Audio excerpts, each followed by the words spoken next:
नमस्कार, मी धनश्री किचनमध्ये तुमच्या सर्वांचं खूप खूप खूप स्वागत आहे। आज आपण लाडू बनवणार आहोत। तर त्यासाठी मी इथे लागणारे साहित्य घेतलेलं आहे। इथे मी मखाने घेतलेले आहेत। हे चणे आहेत, पण आपण जे खातो ना भाजलेले चणे तेच आहेत। त्याची सालं मी काढून घेतलेली आहेत। ड्रायफ्रुट्स तुमच्या आवडीनुसार घ्या। मी इथे फक्त काजू आणि बदाम घेतलेले आहेत। तुम्ही अक्रोड, अंजीर, पिस्ता आणखीन काही घेऊ शकता। त्याचबरोबर इथे मी सफेद तीळ घेतलेले आहेत, 1 वाटी घेतलेले आहेत आणि इथे 50 ग्रॅम खसखस घेतलेले आहे। तसंच इथे एक मोठी वाटी मी सुको खोबरं घेतलेलं आहे। हे आपण मिक्सरला बारीक करून मग गरम करून घेऊया। आणि इथे एक पाव किलो मखाने घेतलेले आहेत। सगळ्यात प्रथम आपण मखाने भाजून घेऊया। मखाने डायरेक्ट फक्त भाजून घ्यायचे, तूप वगैरे काही टाकायचं नाहीये।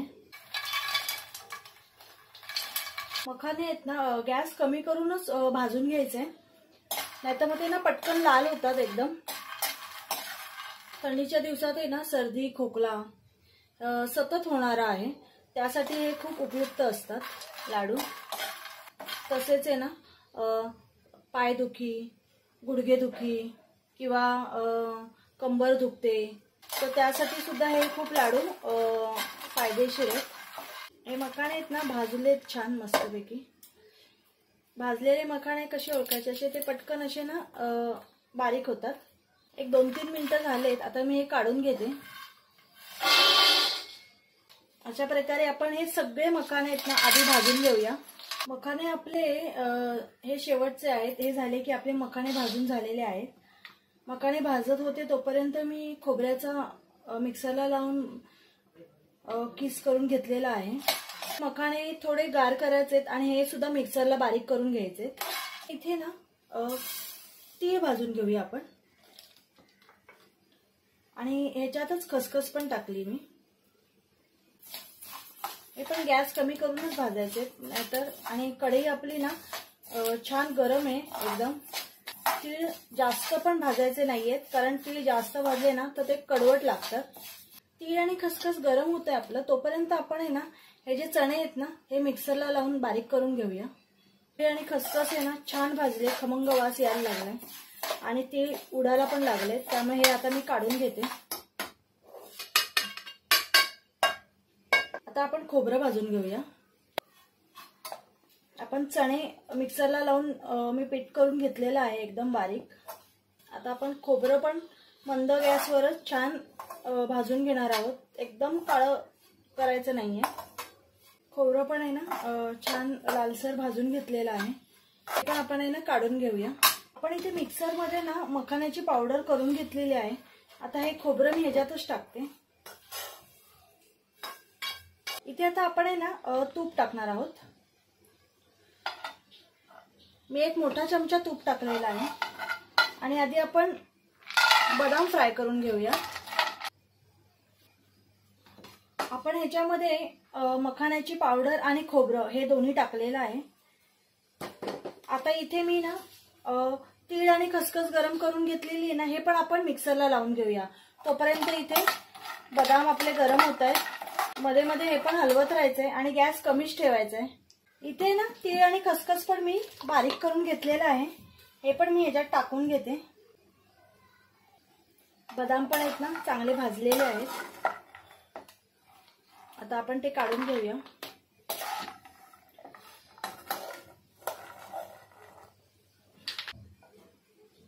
आपण याच तुपामध्ये काजू पण टाकून घेऊया। इथे तुम्ही ज्या बिया मिळतात भोपळ्याच्या झाल्या, मगजबी झालं, सूर्यफुलाच्या झाल्या, त्या सुद्धा बियांचा वापर करू शकता। मी इथे त्या बिया कुठल्याच वापरलेल्या नाहीयेत। इथे काजूंना पण छान ब्राऊन कलर आलेला आहे। इथे आपण काजू पण काढून घेऊया। काजू बदाम थंड झाले की हे सुद्धा मिक्सरला लावून बारीक करून घ्यायचे। तुम्ही पावडर पण करू शकता किंवा तुम्हाला जर वाटत असेल अर्धे वगैरे तर तुम्ही तेही करू शकता। पण एकदम बारीक केलं की लहान मुलं म्हणा किंवा म्हातारे माणूस म्हणा, ज्यांना चावायला वगैरे येत नाही, ते सुद्धा आवडीने खाऊ शकतात हे लाडू। तर ह्याच्यात आपण अजून तूप टाकणार आहोत। डिंक घेतलेला आहे, स्वच्छ करून घेतलेला आहे, तो पिशवीमध्ये टाकलाय. आपण हा थोडा थोडा करून आहे ना भाजून घेणार आहोत. फुलवायचा आहे, हा कच्चा नाही ठेवायचा. एकदम थोडंसं तूप टाकले त्यामुळे मी अगदी थोडा थोडा करूनच तो भाजून घेणार आहे. इथे डिंक आहे ना छान सगळीकडनं भाजलाय, मस्त फुललाय. आता याला काढून घेऊया आपण. असं थोडा थोडा करून आहे ना हा डिंक पण भाजून घ्यायचा आहे. तूप कमी वाटत असेल तर तुम्ही अजून तूप पण टाकू शकता वरून. तूप कमी पडलं होतं, मी तूप टाकून पुन्हा हा बाकीचा पण डिंक भाजून घेते. इथे ना आपला डिंक पण पूर्ण भाजून झालेला आहे सगळा. थोडं हे जे चण्याचं आपण पीठ केलेलं आहे ना हे पण थोडं पण भाजून घेऊया. थोडंसं तूप टाकलंय मी. हे भाजकेच चणे आहेत, अगदी थोडंसं फक्त गरम करून घ्यायचंय. थंडीमुळे ना चणे ना अशी शेदाळतात, त्यामुळे फक्त गरम करायचंय. आपल्याला रंग वगैरे काही चेंज नाही करायचा याचा. डिंक आपण एकतर तुम्ही मिक्सरला लावून बारीक करून घेऊ शकता किंवा मग अशी वाटी वगैरे असेल ना तर त्याच्याने फक्त असं बारीक करायचंय. लगेच बारीक होतो, गरम गरम असतानाच बारीक करून घ्यायचा आहे तो. इथे चण्याचं पीठ भाजून आहे ना 2 ते 3 मिनिटं झाले आहेत. इथे मी गॅस बंद करते. छान असा खमंग वास यायला लागलाय त्या पिठातून. आता हे थोडं डिंक आहे ना हे बारीक करून घेते. इथे ना आपण डिंक पूर्ण बारीक करून घेतलेला आहे आणि ह्याच्यामध्ये मी बदाम आणि काजू हे पण बारीक करून घेतलेले आहेत. आपण हे ह्याच्यामध्ये टाकून घेऊया. आता हे पीठ आहे ना हे पण टाकून घेऊया आपण. हे सगळं आहे ना हलवून घ्यायचंय छान. तुम्ही हाताने पण करू शकता. पॅन गरम करायला ठेवलाय. मी ना इथे अर्धा किलो गूळ घेतलाय. गूळ चिरून घ्यायचाय. एक पाव वाटी आहे ना पाणी टाकणार आहोत. गूळ आहे ना पूर्ण वितळून घ्यायचंय. हे सगळं मिश्रण आहे ना एकजीव केलेलं आहे मी. ते वाडगं मगाचं कमी पडत होतं म्हणून मी डायरेक्ट परातच घेतली आहे. इथे मी ना खारीकची पावडर घेतली आहे. मी घरी नाही केली आहे. बाहेर किराणा मालाच्या दुकानात आहे ना खारीकची पावडर मागितली ना की मिळते, तर ती मी घेतली आहे. तर ती मी आपण टाकून घेऊया ह्याच्यावर.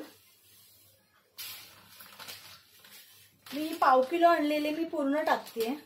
पुन्हा एकदा हे आपण आहे ना हलवून घेऊया छान.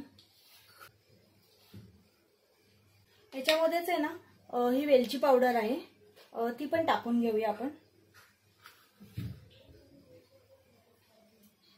तुम्हाला जर फ्लेवर वेगवेगळे आवडत असतील ना तर तुम्ही ह्याच्यामध्ये दालचिनीची पावडर, बडीशोप पावडर, काळी मिरी पावडर ह्या सुद्धा पावडरी टाकू शकता. पण मी फक्त वेलची पावडर टाकले. आणखीन जायफळ पावडर पण तुम्ही टाकू शकता. पण मी इथे फक्त आहे ना वेलची पावडरच टाकली आहे. पुन्हा हे छान आहे ना मिक्स करून घ्यायचंय. म्हणजे जेव्हा आपण लाडू वळतो ना तेव्हा एकीकडेच काही जाणार नाही, सगळं मिक्स एकत्र होईल.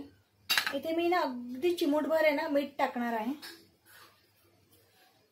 गोडाच्या पदार्थात आहे ना नेहमी अगदी चिमूटभर मीठ टाकावं. इथे जर तुम्हाला गोडाचं प्रमाण जास्त हवं असेल तर तुम्ही अजून 200 ग्रॅम पाव किलो गूळ वाढवू शकता. इथे आपण खारीक पावडर मिक्स केली ना, खारीक पावडर ही गोड असते, तर त्यामुळे इथे मी गुळाचं प्रमाण अर्धा किलोच ठेवलेला आहे. गूळ खूप पण उकळवायचा नाहीये, तो थंड झाला ना की घट्ट होतो आणि मग आपले लाडू कडक पण होऊ शकतात. मोजून इथे 2 ते 3 मिनिटं झालेली आहेत. गुळाला ना छान उकळ आलेली आहे. इथे आपल्याला गूळ कितीपर्यंत गरम करायचा, त्याची ना एक तार झाली पाहिजे तोपर्यंतच आपल्याला गूळ गरम करायचा आहे. इथे ना 5 ते 7 मिनिटं झालेली आहेत. हे बघा, बघू शकतो, तुम्हाला दिसतंय का? एक तार आपली होतीये. इथे आपण आहे ना गॅस बंद करायचा आहे. जर तुमची कढई मोठी असेल ना तर हे जे सारण आहे ना हे ह्याच्यात टाकू शकता तुम्ही लाडवाचं, पण माझी कढई ना लहान आहे.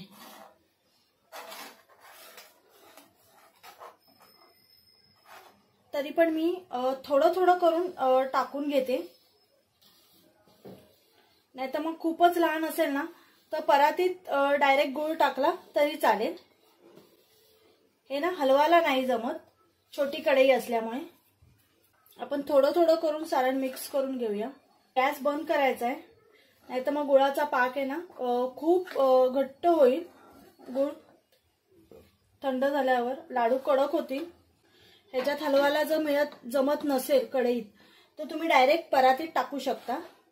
आणि लाडू एकदम गार झाल्यावर वळायचे नाहीयेत, तर गरम गरम असतानाच वळायचे. हे सारण आहे ना परातीत ओतून घेते.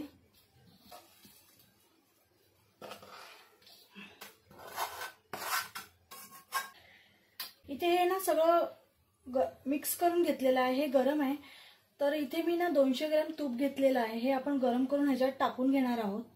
आपण जेव्हा काजू बदाम वगैरे तळले किंवा डिंक तळला, तर त्याला जवळजवळ मला एक 150 ग्रॅम तूप लागलेलं आहे.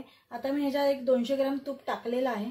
हे थोडं गरम झालं ना की आपण ह्याच्यात टाकून घेऊया. तूप आहे ना गरम झालंय छान. आता आपण हे टाकून घेऊया. हे छान मिक्स करून आहे ना थोडं गार झालं ना की आपण लाडू वळून घेऊया.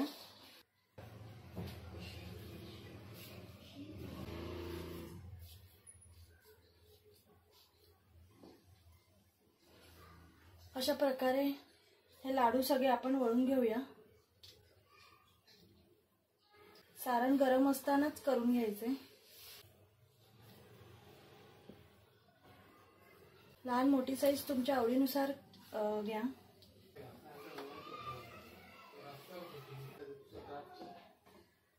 इथे माझे लाडू इथे झालेले आहेत, अर्धे झालेले आहेत. आणि थोडंसं हे सारण आहे ना खूप थंड झालंय, त्यामुळे लाडू ना वळलाच जात नव्हता. तर हे थोडंसं आपण एकदम 2 मिनिटासाठी गरम करून घेऊया. आणि नंतर हे पण लाडू मी वळून घेणार आहे सगळे. तर अशा प्रकारे ना सर्दीमध्ये किंवा ऑल 12ही महिन्यामध्ये तुम्ही हे लाडू कधी करू शकता. हे लाडू नक्की करून बघा तुम्ही आणि मला कमेंटमध्ये सांगा तुम्हाला कसे वाटले, किंवा तुम्ही ह्याच्यामध्ये आणखीन काय वेगळं टाकता. तर व्हिडिओ आवडला असेल तर नक्की लाईक, शेअर आणि सबस्क्राईब करा. बाय.